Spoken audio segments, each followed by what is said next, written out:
What's up, guys? Welcome to another edition of the Bargain Bass Hunter featuring yours truly. I want to talk about fall fishing. I want to talk about fall fishing and just a couple other things that I want to share with you guys. But let's get into it. Fall fishing. Alright, so I live in Louisiana, so fall is almost here if it hasn't already started. It's kind of hard to tell with the Louisiana weather. Super cold in the morning. Well, I say super cold, but for people that live here in Louisiana, it was 56 on Thursday in the morning, and then it warmed up to 85 at night. So, I mean, who knows? I lived in Cleveland for 1 year, and it got way colder than that.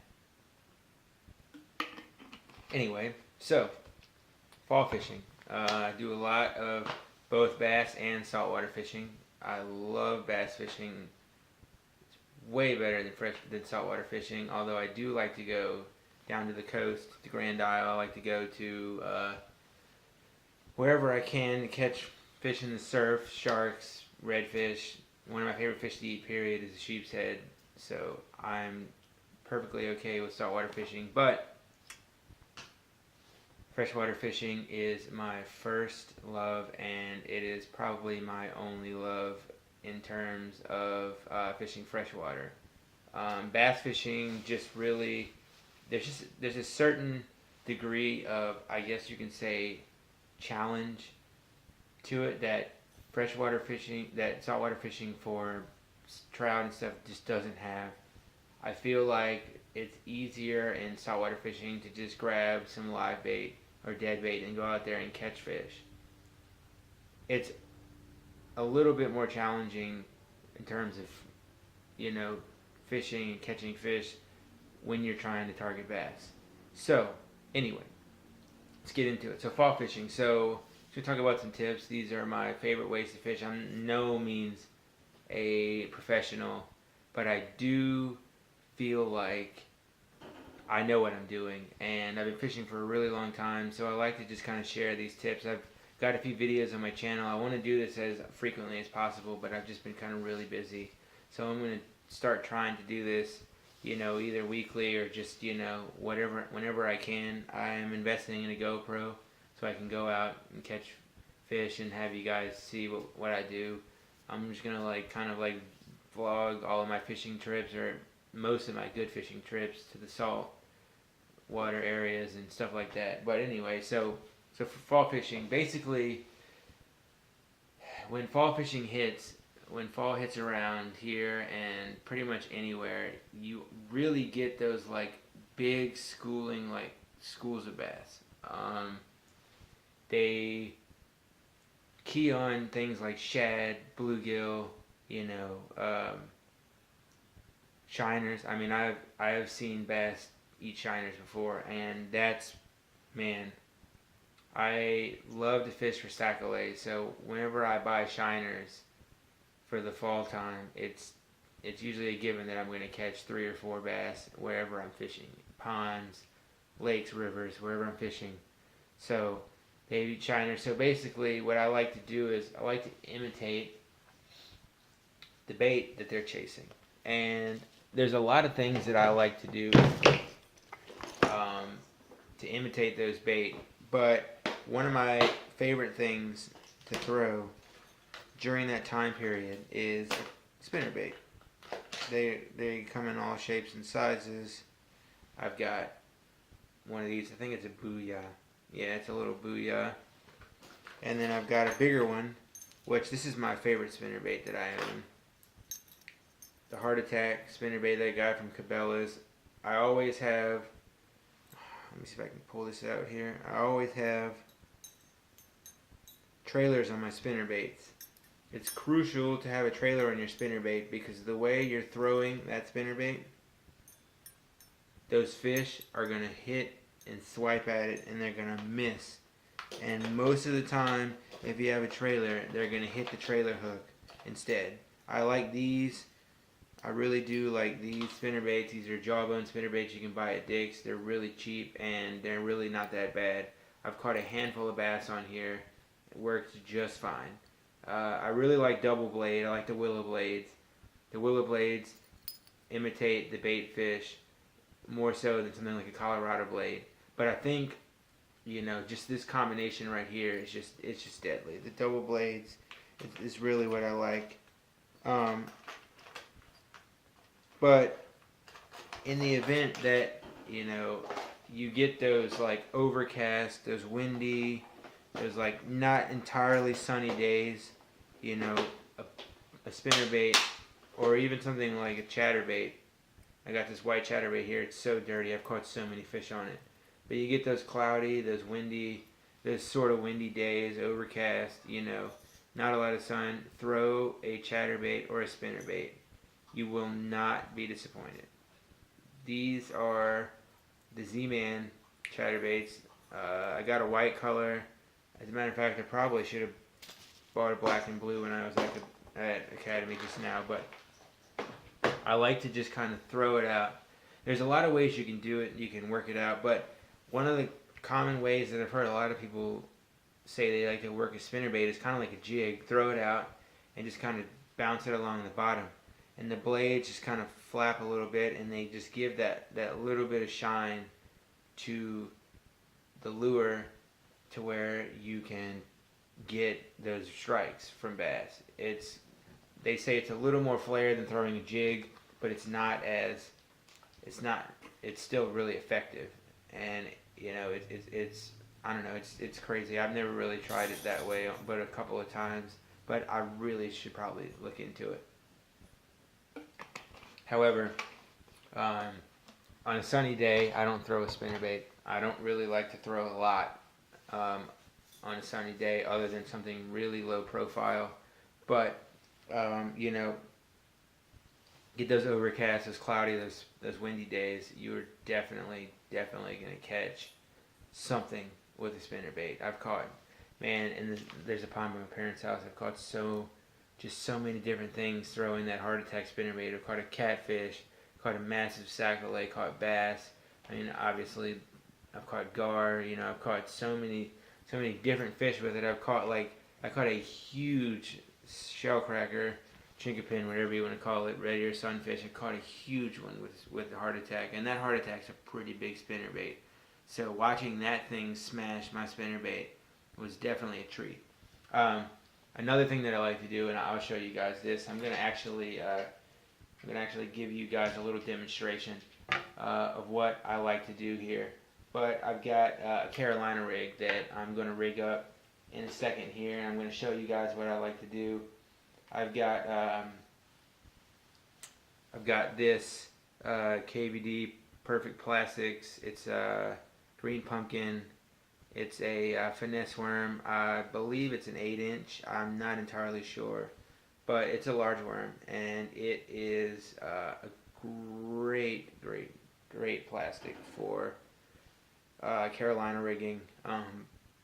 When I Carolina rig, I use big profile baits. I use 10-inch, 12-inch. I love those OL Magnum worms. I love those. I love the Magnum lizards. Lizards are really not entirely my style during summer, during fall and stuff like that. I'm usually throwing lizards during the summer, during spawning seasons, when they're actively feeding. When those lizards are trying to eat the fish eggs, and the bass are just kind of like really defensive and just keying in on lizards and other bait fish. So basically what I like to do is, I got snippers here somewhere. I like to have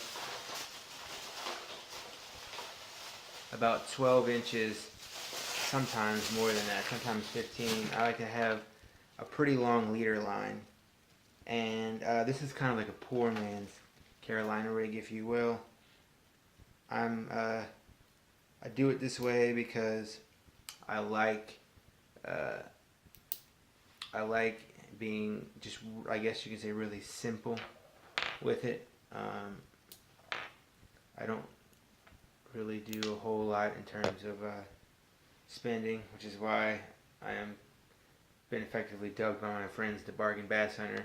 But I got about 12 inches of leader line.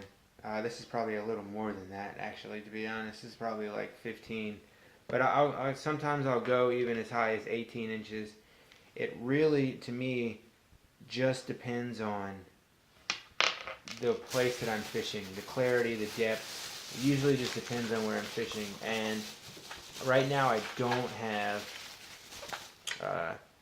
not have my my big Carolina rig rod. I actually have bought, and I love them to death. I bought a 7'6" Skeet Reese, one of the Skeet Reese Carolina rig rods, and I love those rods to death. And it snapped. Somehow it snapped. I don't really know, but I was using that for saltwater and like Carolina rigs and like big swim baits and stuff.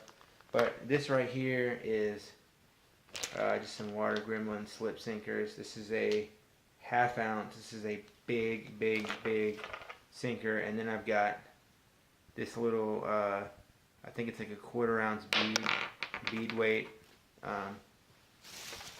And then I like glass beads, so I bought some H&H glass beads because I needed some more. I could not find my bag of glass beads. All the glass beads I have left anyway are really, really, really small and won't really work for what I'm trying to do. And they say that glass beads really work for, you know, for keeping that knot intact. You know, the glass bead keeps the knot from getting destroyed, but really I like the glass bead because those weights will clack against it and make some noise. And especially during the winter when all the bass are really, really, really finicky and and they're just really sluggish and things like that, you kind of really need some I guess you can say some enticement. You know, you need a presentation, you need a profile that they'll key in on. So I really like to get this going. I just got like a small barrel swivel. I don't know what size test this is, but it's just a small Eagle Claw barrel swivel. I got it. And basically the way I want to do it, I'm going to put this on my new spinning rod setup that I got. Got this Shimano spinning rod setup from Academy a few weeks ago for like $14, really. I mean, it's these Shimano Sienna reels, they may be $30, but they have pleased me throughout the years. One of my good combos, Shimano Sienna, I had a pretty decent like $60 rod paired with it. I think it was one of the Cabela's rods, and it got stolen from me. I don't know. I had it in my garage when I lived at this house years ago, and it got stolen. So I don't like that, and I don't know. I've always wanted to get another Sienna, but I've just never really gotten around to it. So I was out and about at Academy, and that one literally just popped out at me, and it said $50 on the regular tag, but when I looked at the handle, it was $13.48, so I had to get in on it. But basically, I'm just going to do a nice Carolina rig profile here. Now, what I do with my Carolina rigs, you know,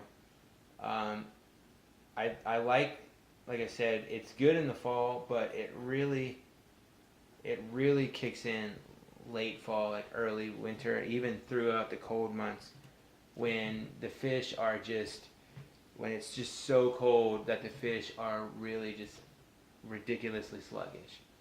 And it really does a really good job of keeping that presentation on the bottom. And when you slightly twitch it, you know, the thing about Carolina rigs is patience. You really got to have patience. You've got to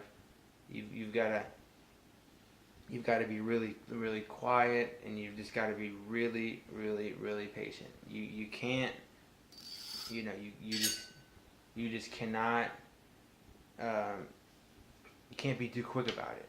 The problem is, you know, when it starts to get cold and those bass are finicky, they want a if they can just see something just barely moving along the bottom, you know, those slow, sluggish bass are going to go after it. And that's why I really like Carolina rig, because you can work that presentation, and when you twitch it, that worm's going to just bounce off the bottom, almost like a Texas rig, except it's going to that presentation is going to stay vertical, you know, and it's going to stay, you know,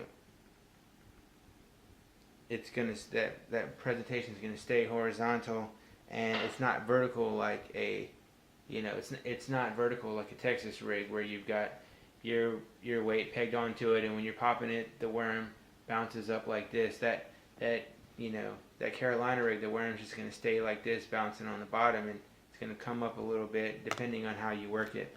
So I got my weights slid onto the line like this. You know, I slide those weights onto the line, and then I put the glass bead.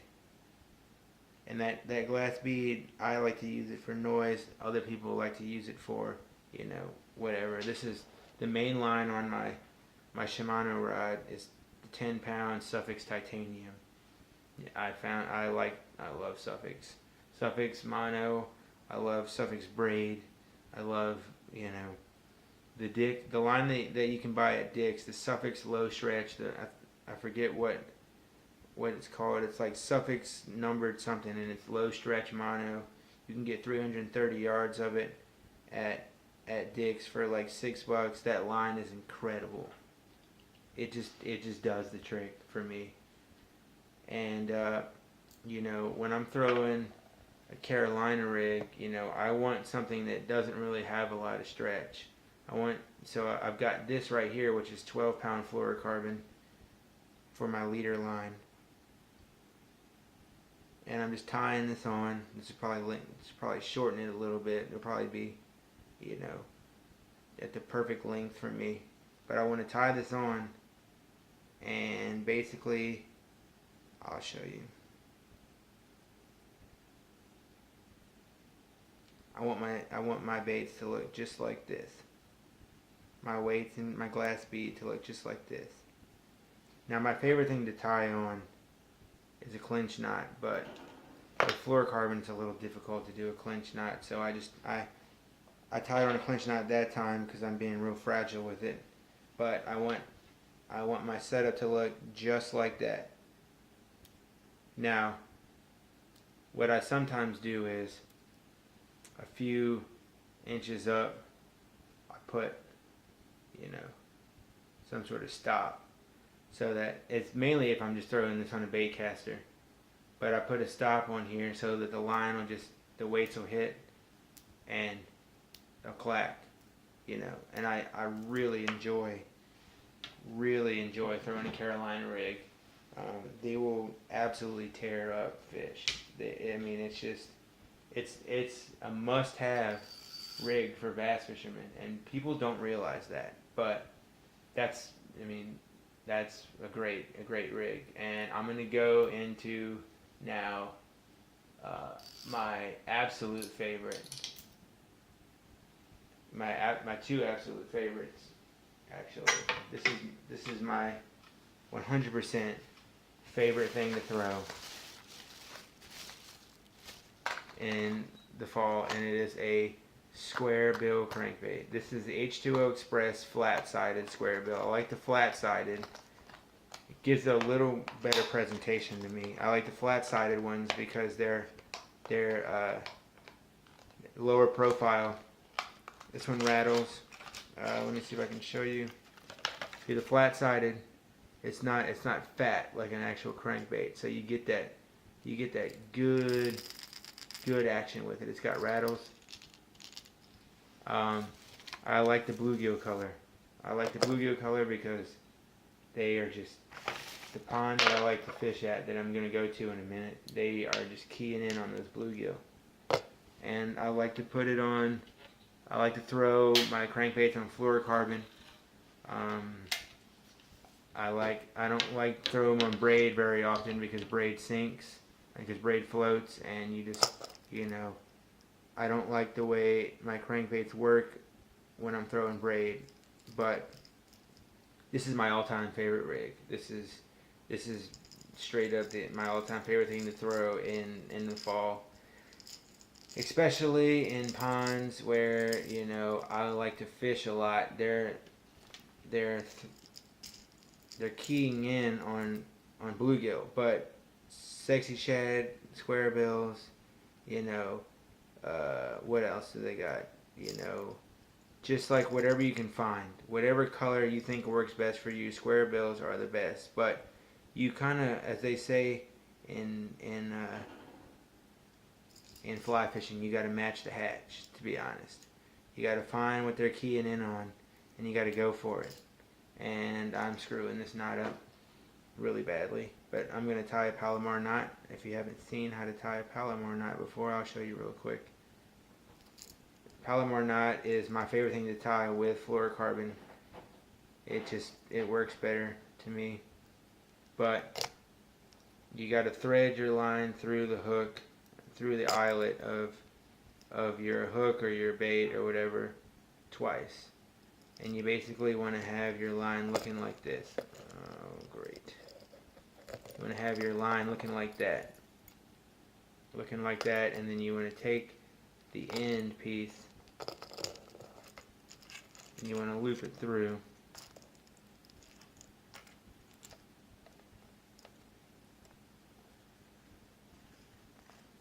You want to loop it through. If I can even grab the loop end, loop it through. And then you want to, that end loop right here, you want to take your bait, put it right through it. And you just want to take your tag end,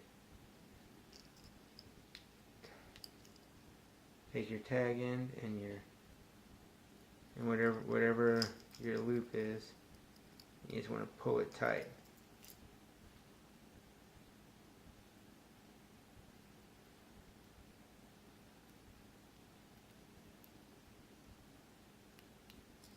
You want to wet it. Because you want that line to look. You want that line to stay good on there.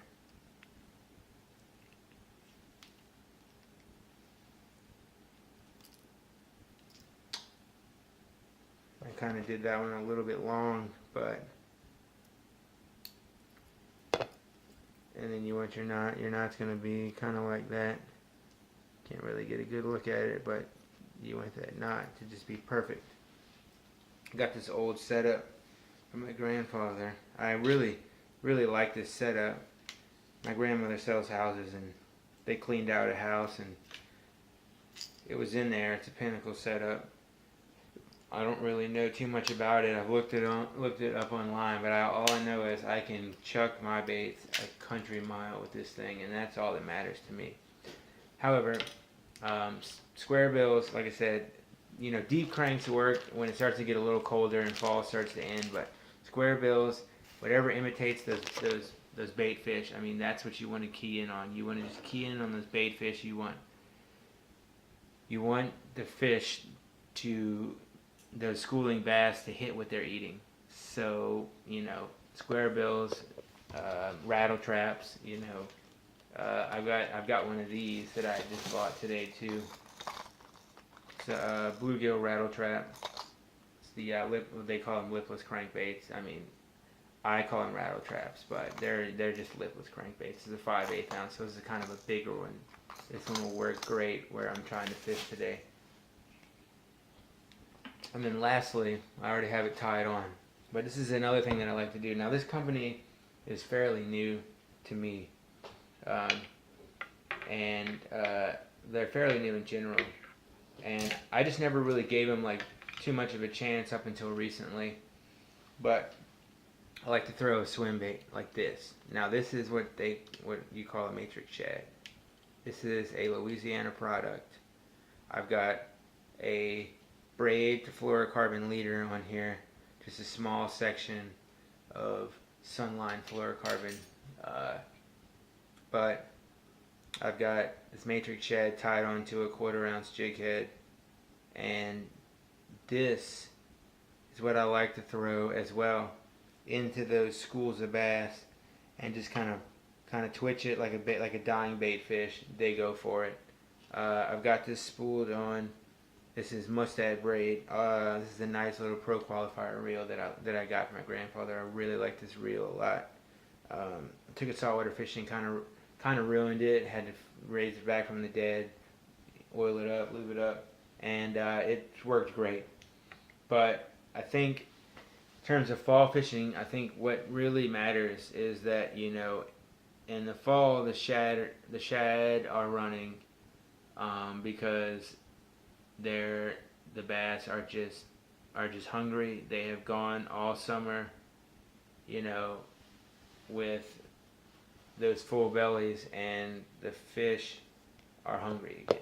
And I think when it starts to get into the cold months and the shad can't survive, the shad start to die off, so they become much more desirable to a bass than anything else. And I really think that once it starts to get cold, you guys really need to start getting those swim baits out, those deep cranks. You know, those dead shad are going to be just like everywhere, and you're going to need to key in on those. And I hope, or at least I hope, you know, I think that, you know, these tips, they were useful to me. You know, my grandfather taught me how to fish mainly with hard baits. He's not much of like a soft plastics guy. You know, he taught me how to fish with hard baits. You know, I learned how to fly fish at a young age, and so I've been kind of, you know, giving back to my friends and my family members and people that just want to learn how to fish, just want to know what's going on, just want to just have that edge. You know, I've competed in tournaments, I've placed in tournaments. I haven't really done a whole lot of tournament fishing.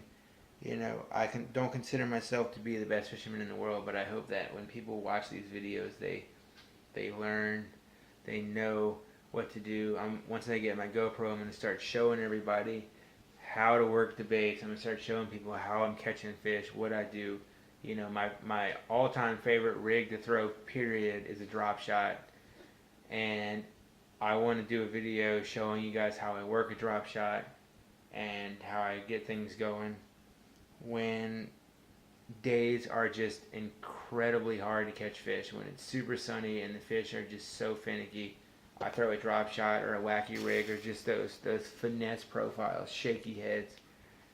But I don't know. I hope you guys enjoy these videos. I hope that I can start doing these more often and start showing you guys, you know, what I do, how I catch fish, bass, redfish, trout, all that good stuff. And before I go, I wanted to bring up a few things. This is something cool that I found out. I found out through a friend the other day. These are Mid-Coast Products corks. Now, I have yet to give this a try, but I just want to show you guys the way they have that on there. So there, for this cork, there's no bottom loop. You don't have your main line. You know, you don't have your leader line tied at the bottom. You tie your main line to the top, and then you take your leader line and you tie it next to the main line, and you have your leader line hanging. And the way they want you to work it is by basically having a cork and having just basically the idea of you just throwing the cork. You don't have your long lines so that your cork flips and flips and flips when you throw it. They have the line coming off the main swivel, and you're basically just throwing your cork out. You get longer casts, you get better casts. I'm going to give this a try. This isn't really a plug. I just bought this in Academy today. I was told about it through a friend. They have two different types. They have this, which has the glass beads and a little half-ounce weight at the bottom, and then they have what is in this design. It's this cork right here, which has that little lead weight at the bottom, and there's no this is more of a popping cork, and the other one is just more of a cork in general. I'm gonna give it a try. Actually, I think this would be great for redfish and specks and stuff. And I'm always interested in new things. And then I just want to let you guys know that the Fluger Summit is still the best fishing spinning reel that I have ever bought and ever used. And I recommend everyone Fluger products until the day I die. They're amazing. They work. I've got a Fluger Supreme bait cast reel that I'm going to pair up with a rod I'm buying this weekend. So please check them out. You know, check out Midcoast. Hope this worked. I hope this video is kind of instructional. Maybe not. I didn't really do a whole lot of hands-on, but I just wanted you guys to know, keep fishing. I love when I hear people that say there's nothing they would rather do than fish. Because for me, fishing is the most relaxing thing on the planet. When I'm having a bad day, when I'm feeling sick, you know, when I'm depressed, when my anxiety hits, I go fishing, and everything that I'm feeling just kind of goes away. And I love seeing younger people fish. I love people getting into fishing, and I hope that somebody watches this video and says, you know what, I'm going to try this, and hopefully they gain a new sense of appreciation. Anyway, thank you guys for watching, and stay classy.